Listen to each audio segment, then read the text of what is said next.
ഇന്നലെയും മെനിയാന്നും അമേരിക്ക ഇറാനിൽ ബോംബ് ചെയ്തതിൻ്റെ ഫോട്ടോസും കാര്യങ്ങളൊക്കെ പുറത്തു വന്നിട്ടുണ്ട് അല്ലേ.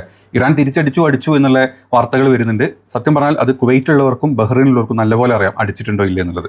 ചില ദൃശ്യങ്ങൾ വന്നതാണ് അവിടുത്തെ ബിൽഡിങ്ങുകൾ തകർന്നതിൻ്റെ, അവിടുത്തെ ചില ഗവൺമെൻറ് എന്താ പറയുക റിലേറ്റഡ് ബിൽഡിങ്ങുകൾ തകർന്നതിൻ്റെ ഫോട്ടോസാണ് നമ്മൾ ഈ സൈഡിൽ കാണുന്നത്. ഞാൻ ഇത് പറയാന്നുള്ളതല്ല, യുദ്ധത്തിൻ്റെ അപ്ഡേറ്റുകളൊക്കെ എല്ലാവരും അറിയുന്നുണ്ട്, ഏത് രീതിയിലാണ് ഇപ്പോൾ യുദ്ധം മുന്നോട്ട് പോകുന്നത് എന്നുള്ളതും. ഒരിക്കലും ഈവൻ ഇപ്പം ഇറാൻ ഇതിൽ നിന്നെല്ലാം പിന്മാറി ഇറാനില്ല എന്ന് പറഞ്ഞ് പോയാൽ പോലും അമേരിക്ക ഓരോ കാരണം പറഞ്ഞ് ഇറാനിൽ ബോംബ് ചെയ്തുകൊണ്ടിരിക്കും. ഈ യുദ്ധം നിർത്താൻ അല്ലെങ്കിൽ കംപ്ലീറ്റ്ലി സ്റ്റോപ്പ് ചെയ്യാൻ അമേരിക്കയ്ക്കും താല്പര്യമില്ല. കാരണം ഇസ്രായേലിൻ്റെ കുത്തുകൊണ്ട് തന്നെയാണ്. ഇനി അത് മാത്രമല്ല, ഈ ഒരു വലിയ കാലയളവിൽ ഏത് രീതിയിലാണ് അവിടെ വെപ്പൺസ് ഇസ്രായേൽ വെപ്പൺസ് സൗദിക്കും അതുപോലെ തന്നെ ഖത്തറിനും കൈമാറിയത്. ഓൾറെഡി ഈ ഗ്രൂപ്പിലോട്ട് UAE വന്നു, ഓൾറെഡി UAEക്ക് കൊടുത്തിട്ടുണ്ട്. ഇനി അറബ് രാജ്യങ്ങളെ എങ്ങനെയാണ് ഇസ്രായേൽ ഹൈജാക്ക് ചെയ്യാൻ പോകുന്നതെന്ന് കാണിച്ചിട്ട്. ഇപ്പോൾ ഇത് ഹാരറ്റ്സിൽ വന്നിട്ടുള്ള വാർത്തയാണ്, ഇസ്രായേലി ചാനലാണ്. അതിൽ വന്നിട്ടുള്ള advanced Israeli system sold to Qatar and Saudi Arabia, documents and photographs revealed. അതായത് ഓൾറെഡി ഈ സമയം കൊണ്ട് എന്താ ഉണ്ടായത്, ഇറാൻ ഒന്ന് അടങ്ങിയിരിക്കുന്ന സമയത്ത് അല്ലെങ്കിൽ അവരെങ്ങനെ തണുപ്പിച്ച് വെച്ച സമയം കൊണ്ട് മാക്സിമം ഖത്തറിലും സൗദി പോലത്തെ സ്ഥലങ്ങളിലും UAE പോലെ സ്ഥലങ്ങളിലും അവിടെ വലിയൊരു ആയുധ കച്ചവടം നടത്തിക്കൊണ്ടിരിക്കുകയാണ് ഇസ്രായേൽ. അതായത് ഇസ്രായേലിൻ്റെ കൺട്രോൾ ഏത് രീതിയിലാണ് അമേരിക്കൻ്റെ കൺട്രോൾ ഈ മറ്റേ അറബ് രാജ്യങ്ങളുടെ കോമാളി ഷെയ്ഖുമാർ ജീവിച്ചുകൊണ്ടിരിക്കുന്നത്, ഇനി ഇസ്രായേലിനും കൂടെ കൺട്രോളിലോട്ട് അവരെ കൊണ്ടുവരണം. അതാണ് ഇസ്രായേലിൻ്റെ ലോങ് ടേം വിഷനാണത്. അറബ് രാജ്യങ്ങളെ മൊത്തത്തിൽ കയ്യിലാക്കുക, അവരെ തമ്മിലടുപ്പിക്കുക, അവരെ ഇല്ലാണ്ടാക്കുക. ഇതാണ് ഇസ്രായേലിൻ്റെ ലോങ് ടേം വിഷൻ. ഇത് അറിയാത്തത് കൊണ്ടല്ല നമ്മുടെ ഷെയ്ഖുമാരോടെ പോയി ഷെയ്ക്കിക്കൊണ്ടിരിക്കുന്നത്. അതിൻ്റെ പിന്നിൽ പലതും ഉണ്ട്. നമ്മളിപ്പം നമ്മുടെ രാജ്യത്തെ പല മന്ത്രിമാർ ഈ പറഞ്ഞ എപ്സ്റ്റീൻ ഫയലുമായിട്ട് കണക്ട് ചെയ്യുന്നതിനേക്കാൾ വലിയ രീതിയിൽ ഈ എപ്സ്റ്റീൻ ഫയൽസിൽ ഓരോ ഷെയ്ഖുമാരും ഉണ്ട്. അവിടെ പോയിട്ട് തുണി അഴിച്ചിട്ട് കഥകൾ ഇഷ്ടം പോലെ വരാനുണ്ട്. അങ്ങനെ ചില ഫോട്ടോസും വീഡിയോസൊക്കെ നിങ്ങൾ കണ്ടിട്ടുണ്ടാവും അല്ലേ. അത് അവിടുത്തെ പല രാജാക്കന്മാരുടെ പേരുകളും മക്കളെ പേരും എടുത്തു കഴിഞ്ഞാലല്ലോ ഇതിൽ നിറഞ്ഞിങ്ങനെ കുതിർന്ന് നിൽക്കും.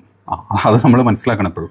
അപ്പം ഇതാണ് വാർത്ത. ഷെയ്ഖ് ഈ പറഞ്ഞ ഹാസത്തിൽ വന്നിട്ടുള്ള വാർത്തയാണ്. അതിൽ കുറേ ഡീറ്റെയിൽസ് പറയുന്നുണ്ട്. എത്രയോ ബില്യൺ കണക്കിൽ ഷെക്കൽസിലെ ആയുധ കച്ചവടം ഓൾറെഡി നടന്നു കഴിഞ്ഞു എന്നാണ് പറഞ്ഞത്.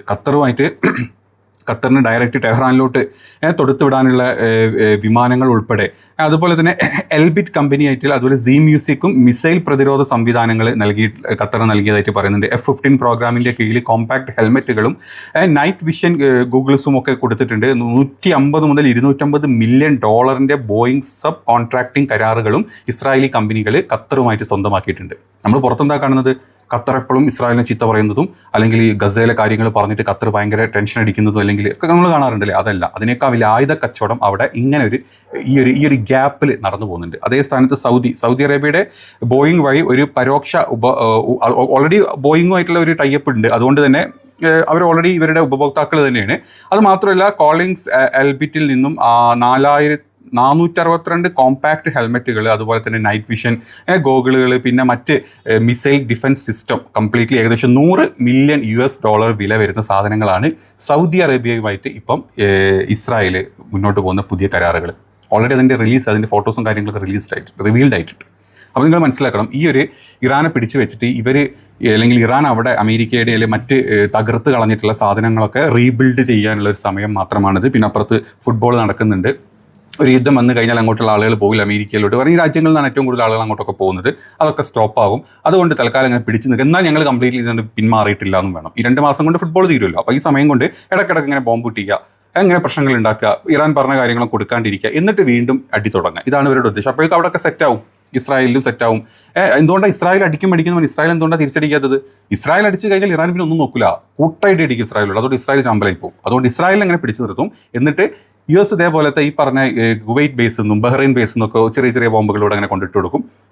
ഇവരെ തിരിച്ചടിക്കും. അവിടുത്തെ ജനങ്ങൾ ചത്താൽ എന്ത്, ചത്തില്ലെങ്കിൽ എന്ത്. അവിടുത്തെ US ബേസൊക്കെ ഓൾറെഡി തകർത്ത് കളഞ്ഞിട്ടുണ്ട്. അപ്പോൾ അവിടുത്തെ കുറച്ച് ഭാഗങ്ങളോട്ട് വീണ്ടും ഇറാൻ ഇങ്ങനെ മെസ്സേൽ ചെയ്തുകൊണ്ടിരിക്കുമ്പം ഒരു കുഴപ്പമില്ലാത്ത അമേരിക്കൻ ഒരുപാട് മൈൽസ് 16,000 കിലോമീറ്റർ അകലെ സുഖമായിട്ടിരിക്കുന്നു. ഇസ്രായേൽ ഇപ്പോൾ ഇതിലൊന്നുമില്ല, വെറുതെ അഗ്രഷനുള്ള സംസാരം മാത്രം സംസാരിച്ച് സേഫായിട്ടിരിക്കുന്നു. ഈ പൊട്ടന്മാരായിട്ടുള്ള ഷെയ്ഖുമാർക്ക് എന്നും ദിവസം ഒന്നരാടം ദിവസം അടി കിട്ടിക്കൊണ്ടിരിക്കുന്നു. ഇതാണ് ഏറ്റവും ലേറ്റസ്റ്റ് ഇതിൻ്റെ പിന്നിൽ നടന്നുകൊണ്ടിരിക്കുന്നത്. ഇതറിയാത്തതുകൊണ്ടൊന്നുമല്ല, ഇതെല്ലാവർക്കും അറിയുന്ന കാര്യങ്ങളാണ്. ഇപ്പം ഇന്നലെയും മെനയാന്നും രാത്രി ഏത് രീതിയിലാണ് അമേരിക്ക ഇറാൻ അടിച്ചത് നമുക്കറിയാം. പക്ഷേ പല മാധ്യമങ്ങളും ഇറാൻ സീസ് ഫയർ ലംഘിച്ചു. ഇറാൻ എവിടെ സീസ് ഫയർ ലംഘിച്ചിട്ടുള്ളത്? ഇറാൻ 2 കപ്പലുകളാണ് ഇറാൻ ആക്രമിച്ചിട്ടുള്ളത്. ഈ 2 കപ്പലുകളും ഇറാൻ തുടക്കം മുതൽ പറഞ്ഞത് എന്താ, തുടക്കം മുതലല്ല, ഈ യുദ്ധത്തിൻ്റെ അവസാനത്തോട്ടാണല്ലോ ഹോർമോസ് ഇതിലോട്ട് വരുന്നത്. ഹോർമോസിലൂടെ കടന്നു പോകണമെങ്കിൽ ഇറാൻ അപ്രൂവൽ കൊടുക്കണം. ഇറാൻ്റെ അഡ്വൈസറി ഇല്ലാണ്ട് നിങ്ങൾക്ക് ഹോർമോസിലൂടെ പോകാൻ പറ്റില്ല. അത് ക്രോസ് ചെയ്ത് ആര് പോയി കഴിഞ്ഞാൽ ഇറാൻ ആക്രമിക്കുന്ന പറഞ്ഞത്. സീസ് ഫയർ പ്രഖ്യാപിക്കുന്നതിന് മുമ്പും അതേ ടൈമിലാണ്, സീസ് ഫയറിൽ അതേ ടൈമിലാണ് ഇപ്പോൾ പുതിയ കരാറിലും ഈ ടൈം തന്നെയുള്ളത്. അത് ക്രോസ് ചെയ്ത് പോയത് ഇറാൻ ആക്രമിക്കും. അവിടെ സീസ് ഫയർ ലംഘിക്കുന്നില്ല, അവിടെ കരാറ് ലംഘിച്ച് പോകുന്ന കപ്പലുകളാണ് ഈ ഇറാൻ അടിച്ചുകൊണ്ടിരിക്കുന്നത്. ആ പേരിൽ എന്താ അമേരിക്ക തിരിച്ച് ഇറാൻ അടിക്കുക, ഇറാൻ തിരിച്ച് ഈ പറഞ്ഞ കുവൈറ്റിലും ബഹ്റൈനിലും ഒക്കെ അടിച്ചുകൊണ്ടിരിക്കുക. അവിടെ നിന്നാണ് ഇവന്മാർ ഈ ഓപ്പറേഷൻ നടത്തുന്നത്. ഈ മിലിറ്ററി ഓപ്പറേഷൻ അമേരിക്ക നടത്തുന്നത് കുവൈറ്റിലും അതുപോലെ തന്നെ ബഹ്റൈനിലുള്ള ഇവരുടെ ബേസുകളിൽ നിന്നാണ്. തിരിച്ചങ്ങോട്ട് തന്നെ ഇറാൻ അടിക്കും. ഇറാൻ ആവശ്യമില്ലാത്ത അവിടേക്ക് കണ്ണടച്ചടിക്കില്ല. ഇറാൻ എവിടെ നിന്നാണോ ഞങ്ങൾ അടിക്കുന്നത് തിരിച്ചങ്ങോട്ട് അടിക്കും. അതാണ് നമ്മളിപ്പോൾ കണ്ടുകൊണ്ടിരിക്കുന്നത്. ആ ഭാഗത്ത് ഇപ്പുറത്ത് സേഫ് ആയിക്കൊണ്ട് കളിക്കുന്നത് നിങ്ങൾ നോക്കി, ഈ 2 സ്ഥലങ്ങൾ അടി കിട്ടുന്നുണ്ട്. ഇവരുമായിട്ട് ഇതുവരെ ഇസ്രായേലിൻ്റെ കരാറ് വന്നിട്ടില്ല. ഇസ്രായേലിൻ്റെ കരാറ് വന്നത് UAE ആയിട്ടും സൗദി ആയിട്ടും ഖത്തർ ആയിട്ടാണ്. അവിടെ നിന്ന് ഇപ്പോൾ എന്തുകൊണ്ടാണ് ഇറാൻ ആക്രമിക്കാത്തത്? എന്താ അവരവിടെ റീബിൽഡ് ചെയ്തുകൊണ്ടിരിക്കുക, ഒക്കെ സെറ്റാക്കും. സെറ്റായി കഴിയുമ്പോഴേക്കും അവർ വീണ്ടും ഇപ്പുറത്ത് വന്നിട്ട് ഈ പല രാജ്യങ്ങളും അവരങ്ങ് ഹൈജാക്ക് ചെയ്യും, കയ്യിലാക്കും. സിമ്പിളായിട്ട് നമ്മൾ ചിന്തിച്ച് നമുക്ക് മനസ്സിലാവുന്ന കാര്യങ്ങൾ അതൊക്കെ. ഇങ്ങനെയാണ് നമ്മളെ ഈ അറബ് രാജ്യങ്ങളെ തമ്മിലടുപ്പിച്ച്, മുസ്ലിം കൺട്രീസിനെ, അറബ് കൺട്രീസിനെ, ഇസ്ലാമിക് കൺട്രീസിനെ തമ്മിലടുപ്പിച്ചിട്ട് ഏത് രീതിയിലാണ് ജൂതൻ കുത്തിക്കയറ്റി വരുന്നത് എന്നുള്ളത്. ജൂതന് ഒരു പിന്ന് കുത്താനുള്ള സ്ഥലം കൊടുത്താൽ അവനവിടെ കുത്തും. അതാണ് പരിപാടി. അതാണ് അവന്മാർ കാണിച്ചിട്ടുള്ളത്. 1949 മുതൽ ഇവന്മാർ കാണിച്ചുകൊണ്ടിരിക്കുന്നത് ഇതേ പ്രക്രിയ തന്നെയാണ്. അതിലോട്ട് ഈ രാജ്യങ്ങളെ എന്താ പറയുക, നേരിട്ട് അവർക്ക് എന്താ പറയുക പിടിക്കാൻ പറ്റാത്തത് കൊണ്ട് പലതരത്തിലുള്ള എഫ്സ്റ്റീനുകളും പലതരത്തിലുള്ള മൊസാദും ഇതിൽ പോയിട്ട് ഇവന്മാരുടെ വീക്ക് പോയിന്റുകൾ കണ്ടുപിടിച്ച് അതിലെല്ലാം ബ്ലാക്ക് മെയിലിംഗ് നടന്നുകൊണ്ടിരിക്കും ഒരു വശത്തൂടെ.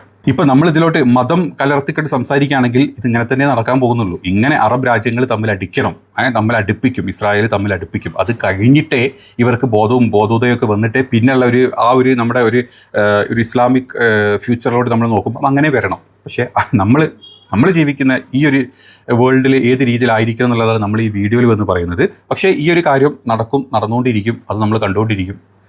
എത്ര വർഷങ്ങൾ ഇത് മുന്നോട്ട് പോകും എന്ന് പറയാൻ പറ്റില്ല. എത്ര കാലം കൊണ്ടാണ് അറബ് രാജ്യങ്ങൾ പരസ്പരം തമ്മിലടിച്ചിട്ട് ഇല്ലാണ്ടാവുന്ന ഒരു കാലം വരിക എന്നുള്ളത് നമുക്കറിയാൻ പറ്റില്ല. കാലയളവ് നമുക്കൊന്നും അറിയില്ല, ഏത് സമയത്ത് എങ്ങനെ വരും എന്നുള്ളത്. പക്ഷേ കറണ്ട് സ്റ്റേജിൽ ഇതാണ് നടക്കുന്നത്. ഇത് എന്താ പറയുക, മനസ്സിലാക്കാനൊന്നും ഈ രാജ്യങ്ങൾ പോകുന്നില്ല എന്നുള്ള സത്യം. അപ്പോൾ ഇന്നലത്തെ അടി നിങ്ങൾ കണ്ടു കാണും. നല്ല രീതിയിലായിരുന്നു ഇറാൻ്റെ പല ഭാഗങ്ങളിലോട്ട് അമേരിക്കയുടെ ആക്രമണം ഉണ്ടായിട്ടുണ്ടായിരുന്നത്. തിരിച്ച് ഇറാൻ നല്ല രീതിയിൽ അടിച്ചിട്ടുണ്ട്. അമേരിക്ക ബഹ്റൈനിലുള്ള എന്താ പറയുക ഏകദേശം 8ഓളം താവളങ്ങൾ ഇറാൻ അടിച്ച് കളഞ്ഞിട്ടുണ്ട്, ഡ്രോൺ ആക്രമണം നടത്തിയിട്ടുണ്ട്. അതായത് IRGC പറഞ്ഞതനുസരിച്ചിട്ട് കുവൈറ്റിലെ അലി അൽ സലേം എയർബേസും ബഹ്റൈനിലെ US-ന്റെ 5th ഫ്ലീറ്റിൻ്റെ ആസ്ഥാനത്തേക്ക് വീണ്ടും അടി നടന്നിട്ടുണ്ട്. ഈ താവളങ്ങൾ തകർത്ത് കളഞ്ഞിട്ടുണ്ട്. ഓൾറെഡി ഇതിൻ്റെ ഭാഗികമായിട്ട് കഴിഞ്ഞ അടിയിൽ തകർത്തിട്ടുണ്ട്. അതിൻ്റെ വീഡിയോസും ഒക്കെ നമ്മൾ കാണിച്ചിട്ടുണ്ട്. അതിൻ്റെ ബാക്കി ഭാഗങ്ങളും കൂടെ ഇന്നലെ തകർത്ത് കളഞ്ഞിട്ടുണ്ട്. ഇത് അമേരിക്കൻ അധിനിവേശത്തിനുള്ള മറുപടിയാണ് എന്നാണ് IRGC വ്യക്തമാക്കിയിട്ടുള്ളത്. US-ന്റെ വ്യോമാക്രമണം അല്ല, US തിരിച്ചാക്രമിച്ചതിൻ്റെ ചില വീഡിയോസ് നമ്മൾ കണ്ടിട്ടുണ്ടായിരുന്നു. നിങ്ങൾക്ക് ഈ ഒരു ഇതിപ്പം ഇറാൻ പുറത്തോട്ട് വിടുന്ന ചില എന്താ പറയുക അവിടുത്തെ സാറ്റലൈറ്റും അതുപോലെ എന്തായാലും ഫോക്കസ്ഡ് ഡ്രോൺ ദൃശ്യങ്ങളാണ് ഇവരടിച്ചിട്ടുള്ളത്. അവരുടെ ചെറിയ ചെറിയ ബോട്ടുകൾ തകർന്നതും ഒക്കെ ഇറാൻ കാണിച്ചിട്ടുണ്ട്. പക്ഷേ ഇത്രേ തകർന്നിട്ടുള്ളൂ. ഇറാൻ്റെ കാര്യപ്പെട്ട സ്ഥലങ്ങളോട്ടൊന്നും അമേരിക്ക കയറി അടിക്കാൻ പറ്റിയിട്ടില്ല എന്നാണ് ഇപ്പം വ്യക്തമാക്കിയിട്ടുള്ളത്. ഇറാൻ വ്യക്തമാക്കിയിട്ടുള്ളത്. ഇനി മറ്റൊരു ദൃശ്യം കൂടെ കാണിച്ചു തരാം. ഇതാ ഇന്നലത്തെ ഇറാൻ്റെ മിസൈൽ ആക്രമണത്തിൻ്റെ ചില വീഡിയോ ദൃശ്യങ്ങൾ ഇറാൻ ഇപ്പം ഔട്ട് ചെയ്തിട്ടുണ്ട്. ആ ദൃശ്യങ്ങളാണ് നമ്മളിപ്പോൾ കണ്ടുകൊണ്ടിരിക്കുന്നത്.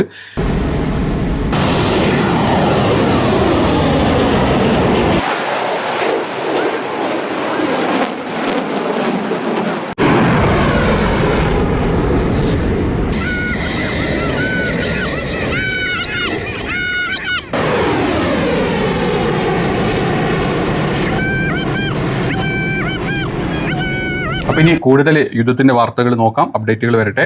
ഓൾറെഡി ഇറാൻ്റെ ഫിനാൻസ് നമ്മുടെ അബ്ബാസ് അറാച്ചി ബാഗ്ദാദിൽ എത്തിയിട്ടുണ്ട്. ഇറാഖുമായിട്ടുള്ള നല്ലൊരു കൂടിക്കാഴ്ച, ഒരു ടൈപ്പ് അവർ വീണ്ടും കുറച്ചായിട്ടുള്ള ഒരു പരസ്പരമുള്ള ഒരു ബുദ്ധിമുട്ടുകൾ അവിടെ ഉണ്ടല്ലോ. അപ്പോൾ അവിടുത്തെ പ്രോക്സി ഗ്രൂപ്പുകൾ സപ്പോർട്ട് ചെയ്യുന്നുണ്ടെങ്കിലും ഗവൺമെൻറ്റുമായിട്ടുള്ള ചില പ്രശ്നങ്ങളും കാര്യങ്ങളും അവിടെ ഉണ്ടായിരുന്നു. അതൊക്കെ പറഞ്ഞു തീർത്ത് അവർ മറ്റൊരു രീതിയിലുള്ള ഒരു അടുപ്പത്തിലോട്ട് പോകുന്നുണ്ട്. ഇറാനും ഇറാഖും തമ്മിൽ അതിൻ്റെ മീറ്റിംഗ് കാര്യങ്ങൾ സൈഡിൽ നടന്നുകൊണ്ടിരിക്കുന്നുണ്ട്. അപ്പം എല്ലാം നല്ല രീതിയിൽ നടക്കട്ടെ, യുദ്ധം അവസാനിക്കട്ടെ എത്രയും പെട്ടെന്ന് എന്തൊക്കെ പറഞ്ഞാലും. പക്ഷേ അമേരിക്കയുടെയും ഇസ്രായേലിൻ്റെയും കാഞ്ഞ വൃത്തികെട്ട ബുദ്ധിയുടെ മുമ്പിൽ ബാക്കി രാജ്യങ്ങളൊക്കെ വെറും പാവകളായിട്ട് ഇങ്ങനെ നോക്കിയിരിക്കും. മൊത്തം രാജ്യങ്ങളെ കൺട്രോൾ ചെയ്ത്, പ്രൈസ് കൺട്രോൾ ചെയ്ത്, ബുദ്ധിമുട്ടുകളും കാര്യങ്ങളും ആക്കി ഇതിങ്ങനെ മുന്നോട്ട് പോയിക്കൊണ്ടിരിക്കും.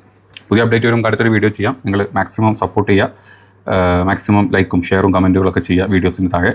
അടുത്ത വീഡിയോ കാണാം. ബൈ.